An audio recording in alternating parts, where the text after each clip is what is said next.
noite, irmãos. Paz e a graça, amém?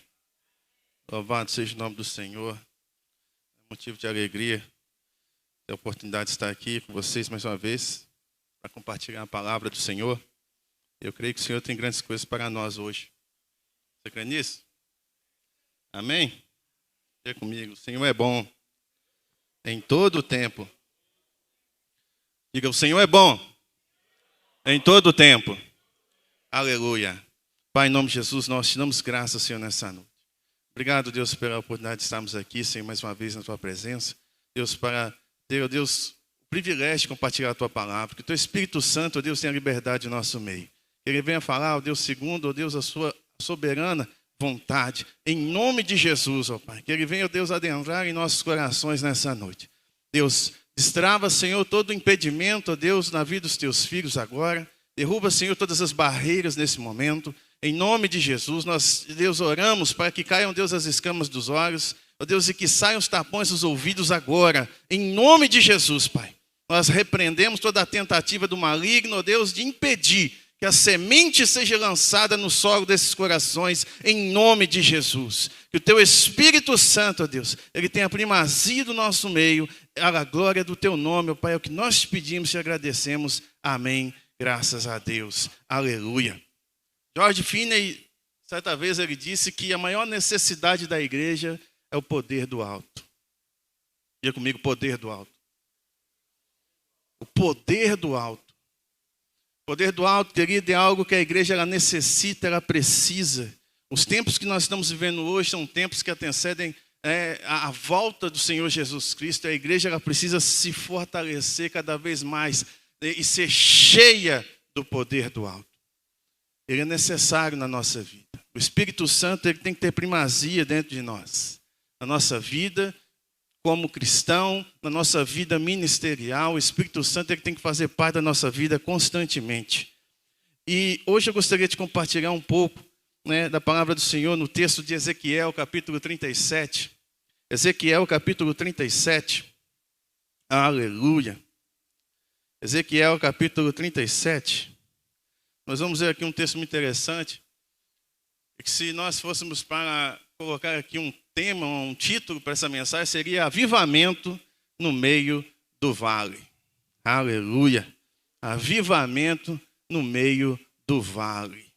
Ezequiel, capítulo 37, versículo de 1 a 10. Aleluia. Quem achou, diga amém. O texto diz assim: E veio sobre mim a mão do Senhor, e Ele me levou pelo Espírito do Senhor e me deixou no meio de um vale que estava cheio de ossos. E me fez andar ao redor deles.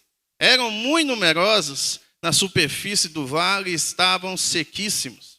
Então me perguntou: Filho do homem, acaso poderão reviver estes ossos? Respondi: Senhor Deus, Tu o sabes.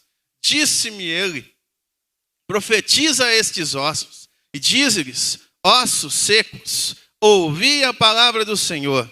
Assim diz o Senhor Deus a estes ossos: Eis que farei entrar o Espírito em vós e vivereis. Porei tendões sobre vós, farei crescer carne sobre vós estenderei pele e porei em vós o Espírito e vivereis. E sabereis que eu sou o Senhor. Então profetizei segundo me for ordenado. Enquanto eu profetizava, houve um ruído, um barulho de ossos que batiam contra os ossos e se ajuntavam, cada osso ao seu osso. Olhei, e eis que havia tendões sobre eles, e cresceram as carnes, e se estendeu a pele sobre eles, mas não havia neles o Espírito. Então ele me disse: Profetiza o Espírito. Profetiza, ó filho do homem, e disse-lhe: Assim diz o Senhor Deus: Vem dos quatro ventos, ó Espírito, e assopra sobre estes mortos para que vivam. Profetizei como ele me ordenara, e o Espírito entrou neles, e viveram, e se puseram em pé, um exército sobremodo numeroso. Aleluia. Aqui, irmãos, nós vemos que o povo de Israel estava vivendo não um tempo muito bom. O povo de Israel estava vivendo um tempo de decadência. A palavra do Senhor nos mostra que Israel ele havia se afastado de Deus, havia abandonado os preceitos divinos, havia se enveredado, pelo caminho da desobediência. Israel estava totalmente afastado de Deus, fragilizado espiritualmente. E por isso perdeu a vida. Por isso estava ali simbolizando naqueles ossos que estavam sequíssimos. Entenda que a partir desse momento, Deus, num ato de misericórdia, ele convoca o profeta Ezequiel e dá a ele esta visão. Deus, ele leva Ezequiel para contemplar o vale. Diga comigo, contemplar. Aleluia, ele foi para contemplar aquele vale. E era um vale muito grande. Ele disse que havia muitos ossos, há um número grandíssimo de ossos, e todos estavam sequíssimos. Mas o fato de Ezequiel ser levado ao vale, isso não nos traz uma conotação negativa, apesar de Israel estar afastado de Deus. Porque nem todo vale, ele vai trazer para nós uma conotação negativa. Um lugar de sofrimento, um lugar de dor, um lugar onde nós estamos ali para passar algum tipo de sofrimento. Entenda que quando nós somos levados a passar pelo vale ou algum deserto na nossa vida, nós muitas vezes pensamos que isso é coisa do diabo. Muitas pessoas acabam achando que isso foi o diabo que as colocou naquele momento, naquela situação. Mas olha que coisa interessante. Nem sempre sermos levados a um tipo de vale, a um tipo de deserto, isso quer dizer que seja o diabo. Porque aqui nesse texto nós vemos que quem levou o profeta Ezequiel a esta visão do vale de ossos secos foi quem? Foi o Senhor, pelo seu Espírito. Da mesma forma, em Jesus, quando Jesus estava aqui na terra, a palavra do Senhor diz que após o seu batismo ele foi conduzido, ele foi guiado pelo Espírito de Deus, pelo Espírito Santo ao deserto, ao qual ele foi para ser tentado. Mas quem o levou, quem o direcionou, quem o guiou ao deserto foi Deus, foi o Espírito Santo. Então nem sempre quando nós estamos no vale, quando nós estamos no deserto, isso significa que é algo negativo, algo do inimigo para as nossas vidas. Não, às vezes é Deus operando, Deus agindo, Deus nos colocando numa situação para que venhamos enxergar algo que vai ser benéfico para nós no futuro. Você crê nisso? Amém? Aleluia! E aqui, irmãos, nós vemos o profeta Ezequiel sendo levado para o vale pelo Espírito do Senhor. E aqui no texto que nós vemos que ele havia profetizado um avivamento naqueles ossos. Um avivamento naquele vale onde havia aqueles ossos. E se nós parássemos para olhar o significado da palavra avivamento, a palavra avivamento, ela vem de uma palavra hebraica que significa voltar à vida, reviver, ser reanimado. Então, quando o profeta ele clama ao Espírito, para que haja vida, para que aqueles ossos eles voltem a viver, ele estava trazendo o quê? Um avivamento para aqueles ossos, um avivamento, para aquele vale. Eles estavam tornando a viver, eles estavam sendo reanimados. Olha que coisa interessante isso. Há pessoas que passam a vida inteira fugindo de algum problema, alguma situação que traz algum tipo de dor ou sofrimento. Observe aqui, queridos, que o vale estava cheio de ossos. E esses ossos eles representam a estrutura humana. O corpo ele não pode viver se a estrutura estiver destruída. Não pode. É igual à morte. Nós entendemos que nós somos espíritos que possuem uma alma e habitamos em um corpo. Se o corpo desse tabernáculo, se essa casca que nós estamos, que habitamos, ela se desfizer, o espírito ele é obrigado ao quê? A se retirar. Porque o espírito fora do corpo faz com que o corpo se torne um corpo morto. É isso que a palavra de Deus diz lá em Tiago. Então, quando esse corpo, que é a estrutura da vida, ele está deteriorado, ele está destruído, não há vida. Não há vida. E ali estava um vale de ossos sem vida. Estavam inativos. Não havia como se arrepender, não havia como trazer mudança, não havia solução para aquele vale, para aqueles ossos que estavam ali. Da mesma forma é na nossa vida. Quando a estrutura pessoal, quando a estrutura familiar, quando a estrutura ministerial e financeira né, ela está arruinada, ela está destruída, não há como sobreviver. Por isso muitos relacionamentos acabam se rompendo, casamentos são destruídos. Pessoas que estão no ministério acabam abandonando o ministério. Pessoas entram em falência financeira porque a estrutura ela está destruída. Precisamos cuidar da nossa estrutura para que Deus ele venha trazer um avivamento dentro de nós. Olha a preocupação de Deus em relação àqueles ossos. Aqueles ossos não tinham como clamar mais a Deus porque estavam mortos. Aqueles ossos não tinham mais como se arrepender porque estavam mortos. Aqueles ossos não tinham mais consciência de nada porque estavam mortos. Mas Deus, num ato de misericórdia, chamou o profeta para mostrar a ele uma situação e dizer: vai haver vida neste lugar. Vai haver vida. Vai haver vida.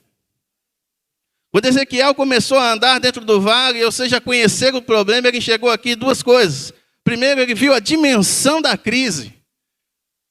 Ele viu a dimensão dessa crise, eram muitos ossos. Segundo, ele viu a gravidade da crise. Esses ossos que eram numerosos, eles estavam sequíssimos. Sequíssimos. Algo precisava ser feito, por isso Deus conduziu Ezequiel àquele vale, àquela visão. Aleluia. Entenda que quando Deus ele nos leva ao vale é porque Ele quer cumprir os seus planos e propósitos em nossas vidas. E com certeza o vale é um lugar de formação e não de morada. Deus ele quer formar você dentro do vale. Ele quer reconstruir você dentro do vale. Ele quer trazer um avivamento em você dentro do vale. Eu não sei, querido, talvez possam ter pessoas aqui que estão vivendo algum tipo de vale, que estão vivendo algum tipo de sofrimento por um longo tempo. Mas eu quero dizer a você nessa noite que chegou a hora, que chegou o seu tempo de sair desse vale. Chegou o seu tempo de sair, né, dessa situação, porque o Senhor ele enviou um profeta para profetizar sobre a sua vida, para que você seja reanimado, para que a vida ela volte a fluir dentro de você, para que você se levante e se coloque de pé e seja um vencedor, uma vencedora, em nome de Jesus. Em nome de Jesus. Aleluia. Por isso que lá em Jó, no capítulo 42, no versículo 2, Deus, por meio da boca de Jó, ele diz: olha, bem sei que tudo podes e que nenhum dos teus planos pode ser frustrado. Nenhum dos planos do Senhor pode ser frustrado, irmãos. Se Deus ele tem um plano na sua vida, se Deus ele tem um propósito na sua vida, esse plano, esse propósito, ele não vai ser frustrado. Não vai ser frustrado, ele vai se cumprir.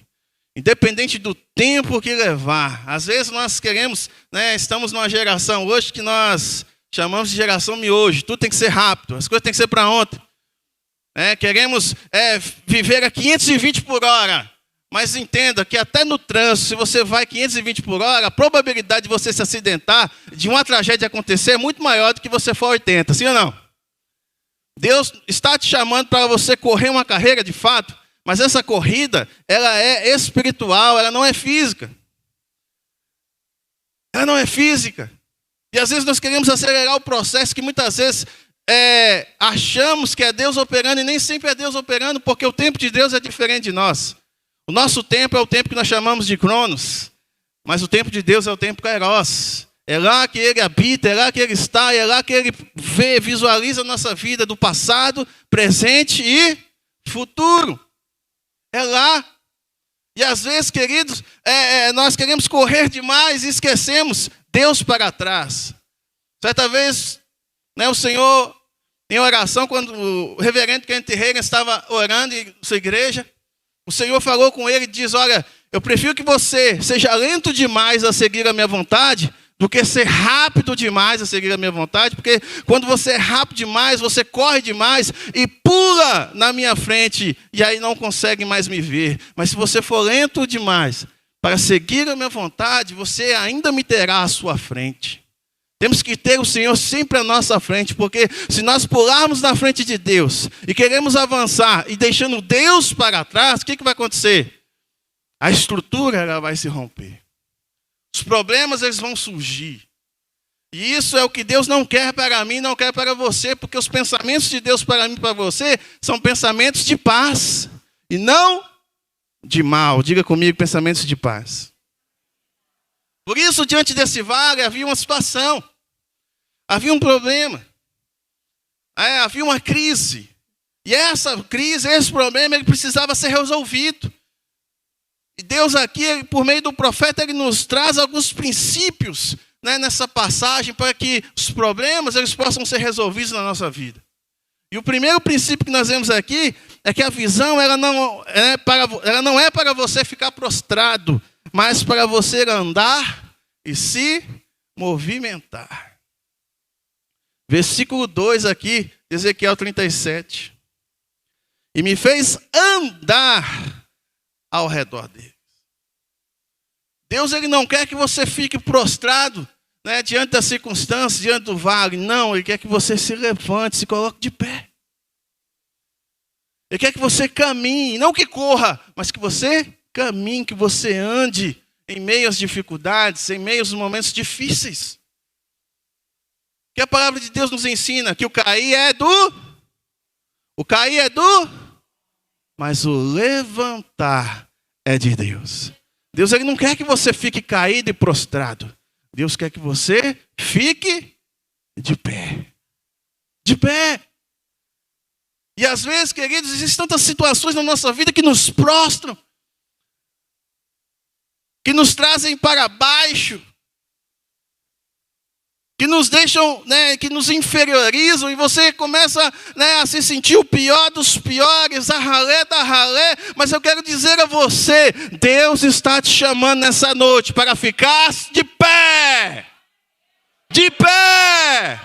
De pé. Deus, Ele quer te colocar de pé, querido. Quer que você caminhe. Quer que você tenha um vislumbre do que Ele irá fazer na sua vida em meio ao vale. Foi isso que Ele levou o profeta a andar, a caminhar no meio daqueles ossos, para que ele tivesse um vislumbre de algo glorioso que iria acontecer. A solução para a sua vida. Você crê nisso? Segundo, só a mão do Senhor pode nos tirar do lugar comum. Aleluia. Só a mão do Senhor ela pode nos mover e nos tirar do lugar comum. Daquele lugar que você chama de zona de conforto.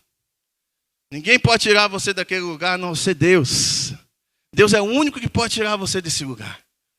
Deus é o único que pode arrancar você da sua zona de conforto e levar você a lugares que você jamais pensou ou imaginaria que iria. Quando nós somos arrancados da nossa zona de conforto, nós recebemos libertação. E às vezes fica muito bom do jeito que está. O culto do jeito que está, né? A mensagem do jeito que está, o louvor do jeito que está muito bom, está tudo muito bom. E muitas vezes nos sentimos tão confortáveis com isso. Mas eu quero dizer a você, existe um mundo lá fora de pessoas perdidas, de pecadores que estão lá sofrendo, sendo levados ao inferno, morrendo, sem Deus, sem salvação. E Deus muitas vezes está falando conosco aqui, olha, precisamos sair da nossa zona de conforto e começar a olhar, a observar o que está lá fora. Porque é isso que a igreja foi chamada e vocacionada para ser. É isso que o cristianismo, né, se tornou, né, uma igreja chamada para fora. Não podemos ficar acomodados, não podemos, irmãos, ficar apenas no nosso lugar de conforto. Não apenas em relação aos pecadores, mas em relação também à nossa vida espiritual. Ficamos estagnados, parados, achamos que está tudo bem, mas será que de fato está tudo bem? Será que as mensagens que você tem ouvido, será que as pregações que você tem ouvido têm feito diferença na sua vida? Ou são apenas palavras de um dia a mais, um dia a menos? Será que aquilo que você ouve na palavra de Deus tem impactado o seu coração, tem preenchido o seu vazio? Ou você chega vazio e volta vazio? Será que você tem gastado tempo em ler a palavra ou tem tido prazer em ler a palavra? Às vezes tem pessoas aqui que nunca abriu a Bíblia dentro de casa, só quando vem para o culto. E muitas vezes nem abre quando está no culto. Porque a facilidade que nós temos hoje, né, com a tecnologia que nós temos hoje, não há necessidade nem de trazer Bíblia, porque já aparece tudo aqui os versículos. E às vezes, irmãos, todos esses pequenos detalhes, essas pequenas coisas, elas influenciam na nossa vida. permitindo com que vida seja colocada dentro de nós. Mas quando nós deixamos de fazer isso, quando nós começamos a ficar num local de conforto e começamos a deixar as coisas acontecerem e não ligamos para a mudança, o que acontece? A vida ela vai se esvaindo dentro de nós. Vamos ficando vazios dia após dia. Dia após dia, vazios, vazios, vazios, vazios. E isso vai nos levar a um momento de crise, a um ponto de crise, que pode nos levar a uma morte, que nem sempre será física. Aleluia. Glória a Jesus. Aleluia. Não há como permanecer na zona de conforto, irmãos, tendo a mão de Deus sobre nós. Diga comigo, Pai. Diga comigo, Pai, que a tua mão esteja sempre sobre a minha vida. Diga, Pai, que a tua mão esteja sempre sobre a minha vida. Estamos no culto, irmãos, de celebração, né, onde nós geramos aqui um momento de lembrança da aliança que o Senhor fez por nós na cruz. Como diz o texto lá de 1 Coríntios, examine-se o homem a si mesmo. Será que nós estamos nos examinando? Será que nós estamos olhando para dentro de nós de fato e olhando, né, se nós estamos cheios de Deus ou se estamos vazios de Deus? Será que o louvor tem nos preenchido? Será que a palavra tem nos preenchido? Será que as orações, elas têm nos preenchido, têm feito algo diferente na nossa vida? Ou ficamos do mesmo jeito e não há mudança, não há alteração? Terceiro, só o Espírito do Senhor pode nos conduzir ao propósito. Quando falamos de propósito, falamos de finalidade, de destino. Entenda que o motivo pelo qual você foi criado é a razão pelo qual você está vivo hoje. Existe um motivo para o qual Deus criou você. E essa é a razão do porquê você está vivo hoje. E essa é a razão do porquê você está aqui hoje. O Espírito Santo ele levou o profeta Ezequiel a um lugar. Que lugar foi esse? O lugar da vontade dele. Deus ele quer conduzir você à vontade dele. Deus ele não quer que você se conduza à sua própria vontade, mas que você seja conduzido na vontade dele. Mas será que nós estamos aptos para ouvir a voz de Deus? Será que nós estamos aptos para sermos direcionados por Deus? Às vezes Deus está falando o tempo todo conosco, mas será que nós estamos ouvindo o que Ele está falando? Ou há um bloqueio espiritual no nosso ouvido? Ou há um bloqueio espiritual nos nossos olhos para não vermos e não ouvirmos o que Deus está falando na nossa vida? Às vezes o propósito de Deus é nos levar, de fato, como já falei aqui, né, a uma situação de crise, a um deserto, a um vale. Por quê? Porque é justamente na crise, nessa situação adversa, que precisa haver mudança.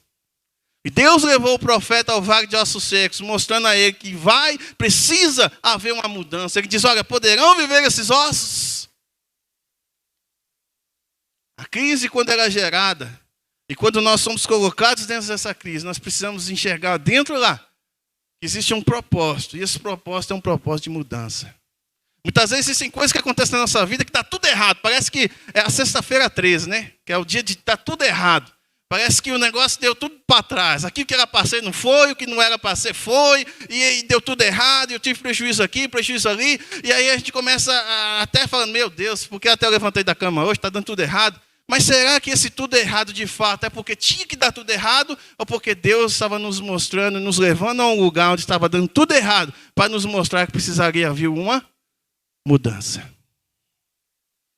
Uma mudança. Olha que coisa interessante. Quarto, só a palavra pode mudar a realidade contrária na nossa vida. Diga comigo, só a palavra pode mudar a realidade contrária na nossa vida. Aqui nós vemos o profeta Ezequiel recebendo uma palavra de Deus. A palavra de Deus, querida, ela é uma espada de dois gumes. Ela é apta, né, para discernir os pensamentos e intenções do coração. Esta palavra ela é apta, ela é pronta para ensinar, para exortar, para edificar. E somente a palavra ela tem o poder de mudar a nossa vida, a palavra de Deus. É tanto que Paulo, quando ele fala da palavra, ele fala em relação à palavra, ele diz que até a palavra ela tem o poder de lavar os nossos pecados. Então, na medida que você ouve a palavra e essa palavra ela penetra dentro de você, os seus pecados estão sendo lavados nesse momento. Deus ele está lavando os seus pecados. Deus ele está lavando as suas iniquidades. Deus ele está lavando as suas transgressões. Porque a palavra, quando ela é ouvida e recebida, ela tem o poder de mudar toda e qualquer situação contrária. Você crê nisso? Amém? Versículo 4 e versículo 5, ele diz: e disse-me ele, profetiza estes ossos. Deus deu uma palavra a Ezequiel, profetiza estes ossos, diz-lhes, ossos secos, ouvi a palavra do Senhor, e assim diz o Senhor Deus a esses ossos: eis que farei entrar o Espírito em vós e vivereis. Deus ele tem uma palavra para você, uma palavra de mudança, uma palavra de vida, uma palavra de avivamento. Ele quer reavivar, ele quer trazer de volta aquilo que o inimigo tem tirado de você, aquilo que o inimigo tem roubado de você. É a sua alegria, é a sua paz, é o seu emprego, são as suas finanças, é o seu ministério. O que é que o inimigo tem roubado de você? O que é que o inimigo tem tirado de você e te levado, né, a um vale, a uma crise, a um momento de morte, uma situação de morte? Deus ele quer trazer de volta. Ele quer trazer de volta. Quando nós estudamos, né, a questão da antropologia, né, que é o estudo do ser humano, e entramos na parte dos relacionamentos, principalmente o relacionamento entre homem e mulher, quando há de fato um amor, né, incondicional, diferente de uma paixão. Porque o amor incondicional, ele tudo espera, tudo crê, tudo perdoa, tudo suporta. Esse amor ele jamais acaba, mas a paixão não. A paixão, no momento dos atritos, no momento das dificuldades, ela vai se quebrando, né? É como se o coração, o amor que aquele casal sentia um pelo outro, se tornasse como um cristal, que vai criando que as rachaduras que vai se quebrando, e o que se quebrou não vai se consertar mais. E quantas pessoas estão assim na vida hoje, quebradas, e acham que aquela situação não tem mais conserto? Deus está dizendo, eu trago de volta a vida, eu refaço, porque assim como Ele é, né, o grande oleiro, é aquele que vê e faz o vaso de barro, e aquele vaso, quando ele não está perfeito, ele quebra de novo, ele faz um novo barro. Ele não cola pedaços, Deus ele faz tudo novo, e ele fez aqui um novo povo. Ele fez aqui desses ossos novas pessoas, pessoas que estavam cheias do Espírito, cheias de vida, de pé, preparadas e prontos para a vitória. Aleluia. E por fim, quinto, só o nosso Deus é o Deus dos impossíveis. Aquilo que parece impossível aos nossos olhos humanos é possível para Deus. Olha o que Deus diz lá no versículo 3, poderão viver esses ossos? Imagina a quantidade de ossos que havia naquele vale. Imagina. E aquele profeta andando no meio daqueles ossos, ele diz, Deus pergunta a ele, olha, poderão viver aqueles ossos? Poderão viver esses ossos? Uma pessoa de fé poderia dizer assim, Deus, o Senhor pode viver esses ossos porque o Senhor é poderoso, o Senhor é Deus do céu e da terra, eu tenho fé que o Senhor é capaz de fazer isso. Mas uma pessoa de sabedoria é diferente de uma pessoa de fé. Uma pessoa de sabedoria foi como aconteceu com Ezequiel, que ele diz, Deus, tu sabes. Tu sabes. Porque de fato, irmãos, temos que viver pela fé sim.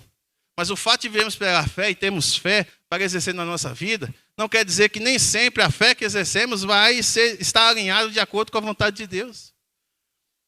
Que às vezes é a vontade de Deus que aquela pessoa seja curada. Sim, e eu tenho fé para aquela pessoa ser curada, mas às vezes a minha fé para aquela pessoa ser curada não é um momento de Deus para aquela pessoa ser curada naquele momento. Às vezes é um processo. Por isso Ezequiel diz, Deus, tu sabes. Somente o Senhor sabe se esses ossos podem viver ou não. Somente o Senhor sabe se esse relacionamento pode ser restaurado ou não. Somente o Senhor sabe se essa vida ela pode vencer na vida ou não. Mas fato é que nós não podemos deixar de exercer a nossa fé pelo fato da vontade de Deus ser soberana sobre a nossa vida. Porque quando nós exercemos a nossa fé, nós estamos trazendo a Deus trazendo a Ele a memória. Nós entramos diante dele em juízo, né, para mostrar a Ele que nós estamos ali crendo que aquilo que Ele declarou em sua palavra, Ele é poderoso para fazer infinitamente mais na nossa vida. Foi o que aconteceu com Abraão. Foi o que aconteceu com Sara. O que Deus diz lá em Gênesis capítulo 18, no versículo 14, quando Ele diz, olha, existe coisa difícil demais para mim? Em relação, né, ao nascimento de Isaac, será que existe alguma coisa? Apesar da idade avançada de Abraão, apesar da idade avançada de Sara, né, será que havia alguma coisa difícil para Deus?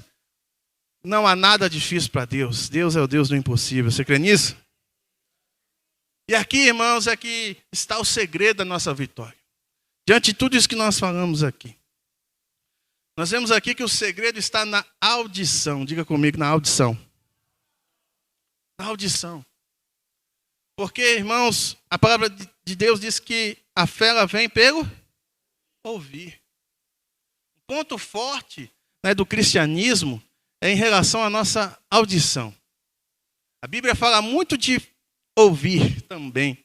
Né? Não só de falar, dizer, declarar a palavra, a fé, mas de ouvir. O ouvir, nesse momento aqui, fez todo sentido. Porque às vezes você está igual todos estão aqui sentados. Mas será que todos que estão aqui sentados de fato estão ouvindo aquilo que eu estou falando? Alguns podem estar aqui sentados em corpo, mas o espírito está a 2.000 quilômetros de distância.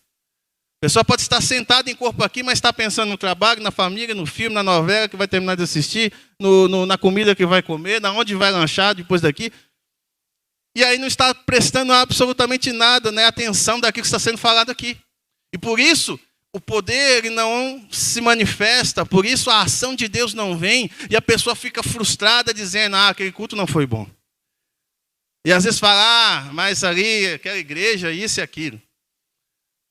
Porque depende mais de você do que de Deus, né? A manifestação dele acontecer. Depende mais de nós do que de Deus. Porque o que Deus tem que fazer, ele está pronto para fazer. Mas será que o que você tem que fazer, você está pronto para isso? Deus, quando Ele te traz para cá, Ele quer você aqui. 100% aqui. Focado aqui. Ele não quer que você fique com a sua mente divagando para canto nenhum. Ele quer que você fique aqui, com a sua atenção aqui. Aqueles ossos, eles não podiam clamar, aqueles ossos não podiam se arrepender, aqueles ossos não podiam fazer nada, estavam inativos, porque estavam mortos. Mas no meio daqueles ossos, havia um princípio espiritual que Deus disse, pode dizer a esses ossos, porque eles vão ter um ouvido espiritual para ouvir e receber o que tem que receber. O segredo está na audição. Como é que você tem ouvido as coisas? O que é que você tem escutado? O que é que tem passado pelo seu ouvido? Será que o que você tem ouvido tem passado de um ouvido para o outro? Ou será que você tem ouvido e aquilo que você tem ouvido tem descido ao seu coração? Porque o que desce ao seu coração é o que vai afetar, o que vai atingir o seu espírito. E é lá que, de fato, a mudança vai ocorrer. Porque, como nós já falamos aqui diversas vezes, a mudança ela não ocorre de fora para dentro. Né? O diabo ele age de fora para dentro, ele tenta te corromper de fora para dentro. Mas Deus ele nos muda, ele nos transforma, ele nos abençoa de dentro para fora. É isso que Deus faz. E diante disso aqui nós tiramos 3 coisas importantes. Primeiro, que houve vida. Aquilo que estava morto, aquilo que estava seco, aquilo que estava destruturado, ganhou vida. Deus ele quer dar vida a você. Segundo, eles se puseram de pé. Deus ele não te chamou para ficar prostrado, mas ele se chamou para ficar de pé. E terceiro, se tornou um grande exército esses ossos. Deus ele quer te fazer um grande povo, um povo vitorioso, um povo que está disposto a, de fato, receber aquilo que Jesus já conquistou para você na cruz. Porque de quantas forem as promessas de Deus, nós temos dele o sim, porquanto também o amém. Eu gostaria que você fechasse os seus olhos nesse momento. Sopra Espírito, trazendo vida.